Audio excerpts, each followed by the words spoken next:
que define uma nação rica. No século XXI, a moeda mais valiosa do planeta não é minerada no solo.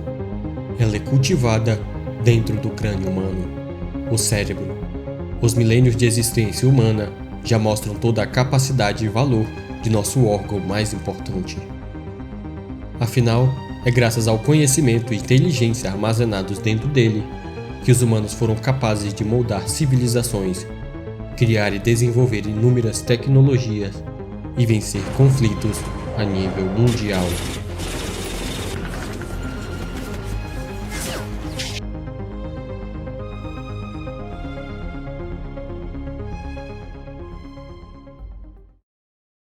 Yesterday, December 7th, 1941, a date which will live. Красная армия достойно выполнила. A história é implacável. Mentes brilhantes ganham guerras. Em 1942, o Projeto Manhattan não foi formado por soldados, mas por matemáticos e físicos como Oppenheimer, Fermi e Feynman. O investimento maciço em pesquisa transformou os Estados Unidos na superpotência que conhecemos, criando subprodutos que usamos hoje, de computadores a medicamentos que salvam milhões. Olhe para o Japão. Em 1945, a nação era cinzas. Mas eles entenderam algo que o Brasil ignora. A reconstrução não começa pelo concreto, começa pela educação. O investimento pesado no MEC, Ministério de Educação e Ciência do Japão, transformou uma ilha sem recursos naturais em um gigante tecnológico. O domínio das mentes supera qualquer reserva de ouro. E é aqui que a tragédia brasileira ganha um rosto e um nome.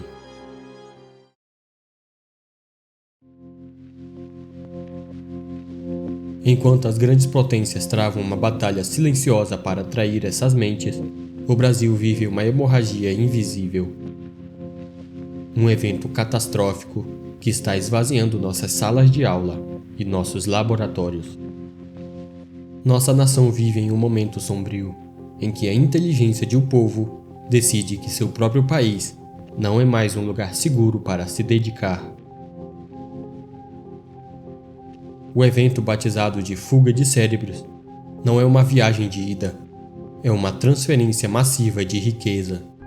Segundo dados da Receita Federal e da OCDE, o número de brasileiros altamente qualificados que declaram saída definitiva do país cresceu exponencialmente na última década. Estamos falando de médicos, engenheiros, cientistas de dados, pesquisadores. Pessoas que o Estado brasileiro investiu décadas para formar, apenas para entregar o resultado final, de graça, para os Estados Unidos, Europa e China. Porque eles vão, o motivo é um coquetel sombrio de incerteza política, corrupção endêmica e desvalorização profissional. No Brasil, o conhecimento tornou-se um fardo. Pesquisadores vivem de bolsas que não acompanham a inflação, enquanto o mercado de trabalho se vê asfixiado por burocracia e instabilidade.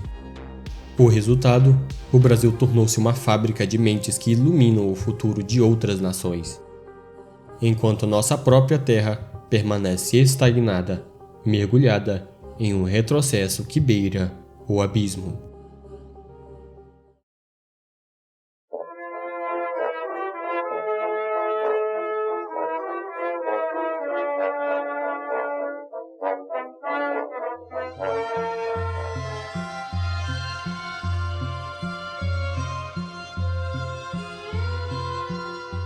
Desde muitas décadas passadas, nossos líderes políticos nunca deram a devida importância e investimento ao desenvolvimento intelectual dos nossos jovens.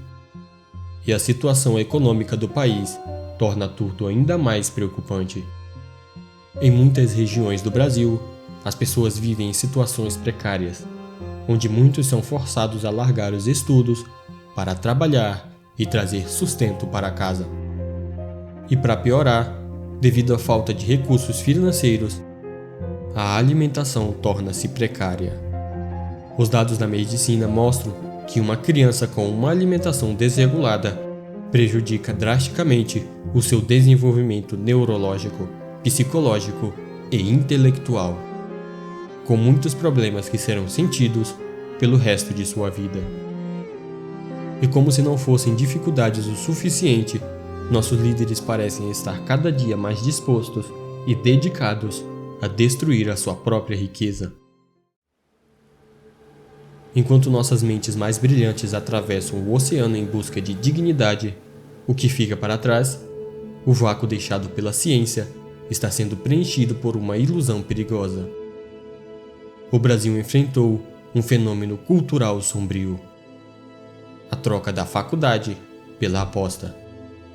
Onde antes se discutia inovação e pesquisa, hoje se discute o ganho fácil em plataformas de apostas digitais que drenam o pouco recurso da população vulnerável.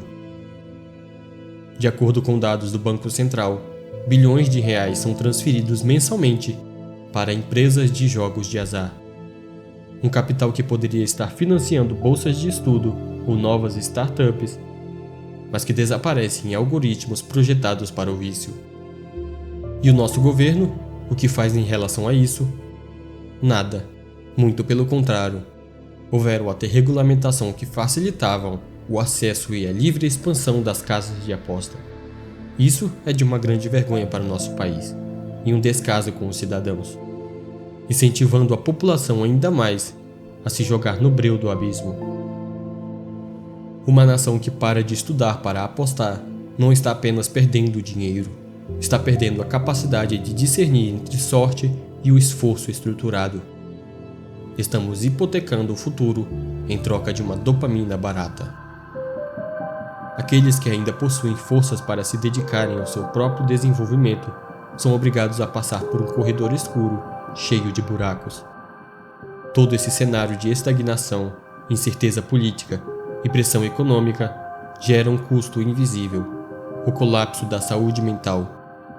Profissionais qualificados vivendo sob o medo constante do desemprego ou da falta de verbas. Atingem níveis alarmantes de burnout, depressão e ansiedade.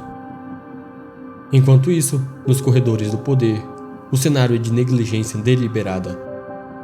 Governantes continuam a encher bolsos com verbas que deveriam blindar o país contra o retrocesso.